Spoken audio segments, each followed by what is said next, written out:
Robin Sharma ji. Radhe Radhe. Radhe Radhe महाराज जी।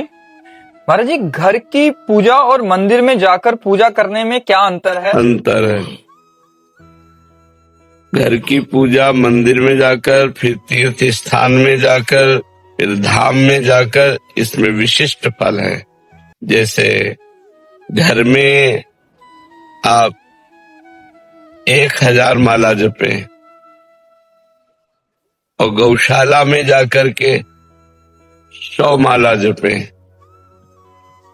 और देवालय में बैठ करके, जैसे भगवान के प्रसिद्ध देवालय है, 1 माला जपे, तो 1 माला आपकी 1000 माला के बराबर होगी।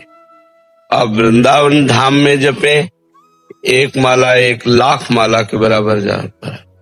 तो घर का भजन और तीर्थों का, तभी तो जब भगवत प्राप्ति की लालसा होती तो हम तीर्थों की यात्रा करते हैं, संतों का समागम करते हैं, बड़े बड़े देवालयों के दर्शन करते हैं, उससे हमारा हृदय पवित्र होता है।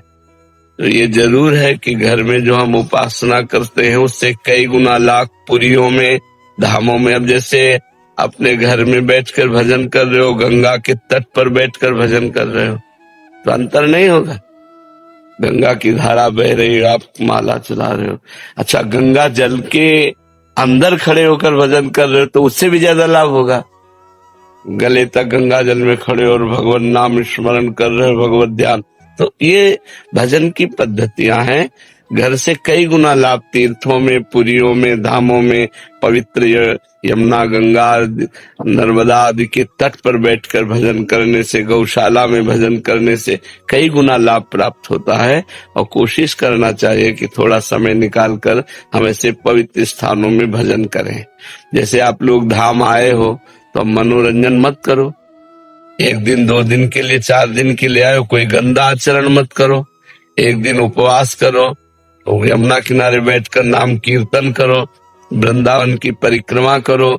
हो सके तो 10-20 रुपया के फल फूल लेकर के यहाँ के जैसे बंदर हैं ऐसे दान कर, साधु महात्मा ऐसी सेवाएं, ऐसे मंगल में कार्य करने चाहिए जिससे हमारे दुख कटते हैं और हमें सुख प्राप्त होता है।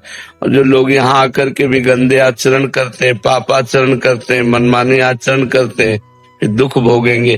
तो यहाँ का पुण्य भी लाख गुना है तो पाप भी लाख गुना है। ये बात समझो, अगर पाप किया तो वो भी लाख गुना है। वो आपको दंड, भारी भयंकर दंड देगा, क्योंकि धाम का किया हुआ पाप है। सर्वत्र किया हुआ पाप धाम में प्रवेश होते ही नष्ट हो जाता है, लेकिन धाम का किया हुआ पाप फिर आपको कहाँ नष्ट होगा। धाम ही कृपा करे तो नष्ट हो सकता है, नहीं भोगना पड़ेगा। वज्र की लीक होता है।